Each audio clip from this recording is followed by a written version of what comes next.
Good morning everyone, welcome back to our channel. চলে এসেছি নতুন দিনের নতুন আরেকটি ভিডিও নিয়ে। তো এখানে সকালবেলা আদি করছে ব্রেকফাস্ট, ও সকালে চা আর বিস্কিট খাচ্ছে। ওকে ওর খাবারটা নিয়ে বসেছি, কিন্তু যেহেতু আমি চা নিয়ে বসেছি তাই ওকেও এরকম একটা চায়ের কাপ দিতে হবে, যেখানে ওই বিস্কিটটা ফলস আর কি ডুবিয়ে ডুবিয়ে খাবে।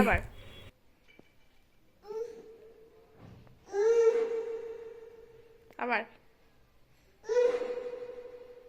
বলো, তুমি কথা বলো। গাগা, দাদা, মাম্মা বল। ওটা সামনে নিয়ে, ওটা সামনে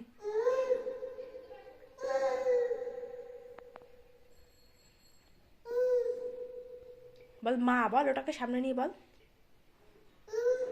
শুধু ও বললে হবে না, বল মাম্মা বল। তো মাম্মা বল, এটা সামনে নিয়ে। ও সামনে নিয়ে শুধু উই করে। সকালবেলার খাওয়া দাওয়া হয়ে গেছে, তারপর একটু পাওয়ার ন্যাপও নেওয়া হয়ে গেছে। এখন আদি একটু খেলছে, এরপরে ওকে আমি স্নান করাতে নিয়ে যাবো। আর এই যে আগের দিন যেটা কিনেছিলাম এইটার মধ্যে স্পিকারটাও আছে। তো ও কি করছে, মুখের সামনে নিয়ে করছে। যখন কোনো কথা বলছে তখন এটা মুখের সামনে নিয়ে যে বলতে হয় সেটাও বুঝতে পারছে না। তো ঠিক আছে, এখন তো ও ছোটো আছে, ও যখন আস্তে আস্তে একটু বড় হবে তখন এটা ওকে আবার মানে মাঝে মধ্যে বার করে দেবো। যেহেতু এটা ও হাত থেকে ছুঁড়ে ফেলে না, নষ্ট হয়ে যাবে। আর ও তো এখন সব কিছু ছুঁড়ে ফেলে দেয়, অতটা ভালো বোঝে না। এটা ভলিউম বাড়ানো কমানোর সিস্টেম আছে। ইভেন ওইটাতে ব্লুটুথের মতন আর কি গান হবে, ফোনের সাথে মিউজিক কানেক্ট করে এটাতে গান করা যাবে। তো অনেকগুলোই আর কি ফাংশন আছে। জিনিসটা বেশ ভালো, আদি একটু বড় হলে ভালো বুঝতে পারবে।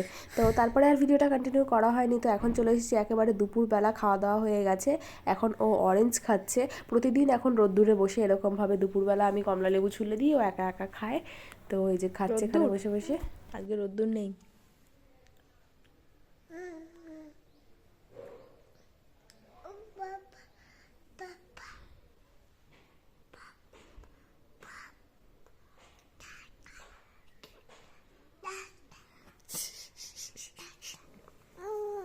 নেই। ছেলেকে ঘুম পাড়িয়ে দিয়েছি, তারপরে অনেক দিন বাদে আজকে বিয়ের বেনারসিটা একটু রোদে দিয়েছিলাম। আসলে রোদে দেওয়াটা আমার উদ্দেশ্য ছিল না, উদ্দেশ্য ছিল এই ইউটিউবে অনেক ভিডিওতে দেখছিলাম যে সবাই বলছে বেনারসিগুলোকে একটা সুতির কাপড়ে মুড়ে রাখলে নাকি খুব ভালো থাকে। একদিন ধরে এতটা ব্যস্ত থাকার কারণে রাখবো করে রাখাই হচ্ছে না। জানিনি, একবার ওই বাড়ি একবার এই বাড়ি, তারপরে টুকটাক এত জামা কাপড়ও থাকে রেগুলার ধোয়ার, তারপর আর এটা রোদ্দুরে দিতেই ইচ্ছা করে না। তো আজকে ফাইনালি সেটা হলো। আর চেষ্টা করছি খুব সুন্দর করে ভাঁজ রাখার। আসলে বিয়ের বেনারসি বলে কথা, তো যত্নে রাখার তো চেষ্টা করবই। সবার জীবনেই এই শাড়িটার অনেক মূল্য। অনেক রকমের পরে বেনারসি হয়তো কেনা হয় বা এর থেকেও দামি অনেক শাড়ি কেনা হয়, কিন্তু বিয়ের বেনারসি সব থেকে আলাদাই, তাই না? এখানে অনেক ইমোশন থাকে, অনেক ভালো লাগা থাকে, অনেক অনেক মুহূর্ত থাকে। যদিও সম্পূর্ণটা আমার ব্যক্তিগত মতামত, সবার তো সমান মতামত হয় না, তবে বেশিরভাগ মেয়েদের কাছেই বিয়ের বেনারসিটা একটা ইমোশনের জায়গা, এবং সেটা সারা জীবন অনেকে যত্নে আগলে রেখে দেয়। শাড়ি সম্পর্কে খুব বেশি অভিজ্ঞতা আমার নেই, তবে আমি জানতাম হ্যাঙ্গারে যদি শাড়ি রাখা হয় তাহলে নাকি খুব ভালো থাকে, কিন্তু এখন দেখছি যে না, সমস্ত শাড়ির জন্য সব রকম প্রসেস না। হ্যাঙ্গারি রাখার যে শাড়িগুলো সেগুলো হ্যাঙ্গারে রাখলে ভালো হয়, কিছু কিছু শাড়ি ভাঁজ করে রাখলে ভালো হয়। আমি আগে জানতাম কিছু কিছু যেগুলো খুব হেভি শাড়ি সেগুলো উল্টো করে ভাঁজ করে রাখলে নাকি খুব ভালো থাকে, মানে গ্লেজড ভালো থাকে। বিভিন্ন রকম ভিডিও থেকে বা বিভিন্ন রকম মানুষের কাছ থেকে সব কিছু শেখার থাকে, শেখার তো কোনো বয়স হয় না, আর শেখার শেষও হয় না।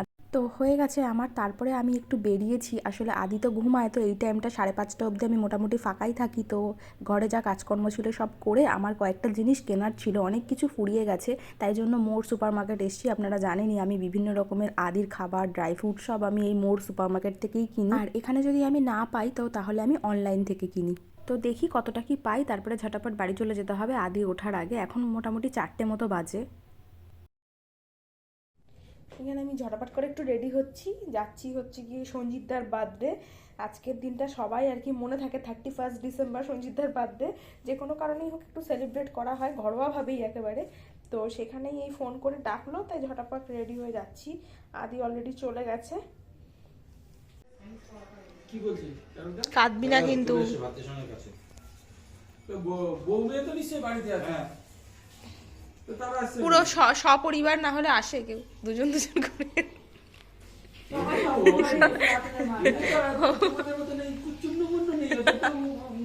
না, আমরা আলাদাই এসেছি, আগে ওরা পরে। বলে কি কুচি কুচি আমি যখন ইয়ে করবো তুমি আমার সঙ্গে থাকবো তো? হ্যাঁ, আমি থাকবো না।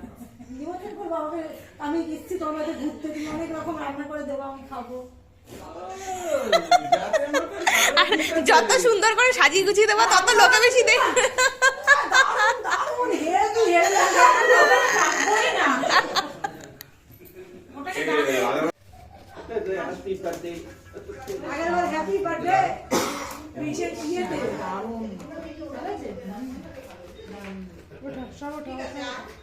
আমাদের কালার এটা দুটো পাশাপাশি রাখ, একটা চেয়ার ভালো হয় না। বুঝলি মনুজা? দুটো পাশাপাশি রাখ, একটা চেয়ার হবে। বাবা কেমন লাগছে? ভালো। এই যে তোর আমদা কালার একই হয়েছে দেখেছো? মনুজা ওইখানেই হয়ে যাবে। ওইটার মধ্যে হয়ে যাবে। এইটা কোথা থেকে এনেছো গো? কেউ বানায় হোমমেড তো।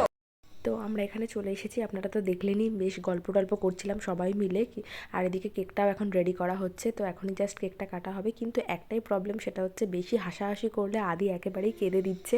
তো এখানে মানে একটু আড্ডা, গল্প, হাসাহাসি, গান এই সমস্ত হচ্ছে, কিন্তু আদি তো কেঁদেই যাচ্ছে। হয়ে গেল, চল বাড়ি যাই।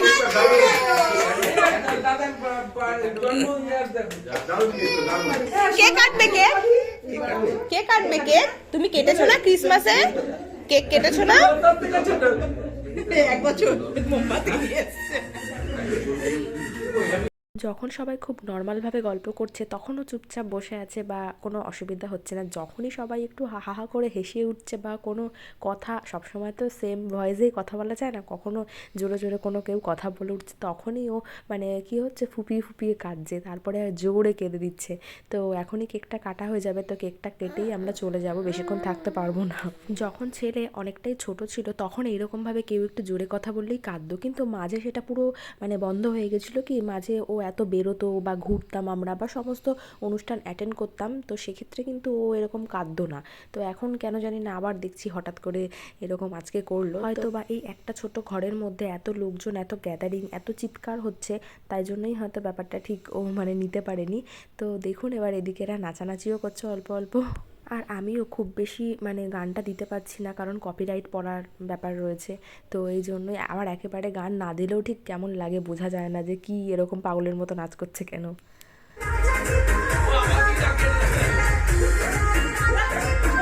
এখানে মোটামুটি যারা যারা আছে তারা সবাই একটা গ্রুপ, তো এরা পিকনিক করে বা এরা একটু আনন্দপ্রিয়াসী লোক, নাচানাচি করতে পছন্দ করে, সেটা আপনারা দেখেই বুঝতে পেরে গেছেন। তো চলুন এরা নাচানাচি করুক, এরা কেক কাটার আগেই শুরু করে দিয়েছে, তাহলে এর পরে কী করবে জানি না। আর এদিকে আমার ছেলেকে দেখুন, বার্থডে যার সে কোলে নিয়েছে ছেলেকে নিয়ে কেক কাটবে বলে, তো আর কি কান্না শুরু করে দিয়েছে ও। যেহেতু ওই পরিস্থিতিতে ওখানে গান চলছিল তার জন্য আমি কোনোভাবেই আর কি ওই ভিডিওটা দিতে পারছি না, আমাকে ভয়েসই দিতে হচ্ছে। বাট ওইটা দিতে পারলে ভালো হতো, কারণ কি আদি বড় হয়ে দেখতো যে ও কি কান্নাকাটি করতো যে কোনো অকেশনে।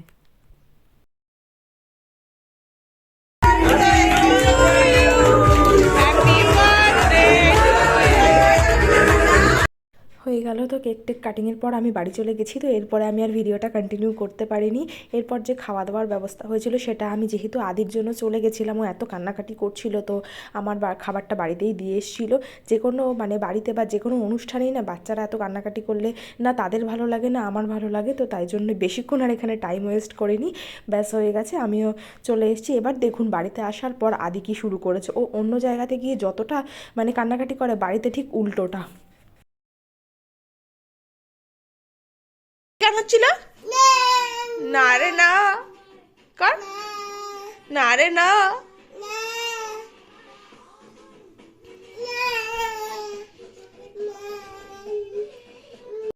দেখুন কি অবস্থা, ওদিকে এত গান বাজছিল তার জন্য কান্নাকাটি করছিল, এদিকে বাড়িতে এসে টিভিতে গান চালিয়ে নাচানাচি শুরু করেছে। অ্যাকচুয়ালি ওই না রে না গানটা হচ্ছিল, তো ও দেখি হঠাৎ করে গান করা শুরু করে দিয়েছে। আর এখন ঘড়িতে বাজছে রাত্রি ওই 9টা মতন, তো এরপরে ওকে খাইয়ে দাইয়ে দেবো। আর আমরা ওখান থেকে যে খাবারটা নিয়ে এসেছিলাম তো সেটাও খাওয়া হয়ে গেছে।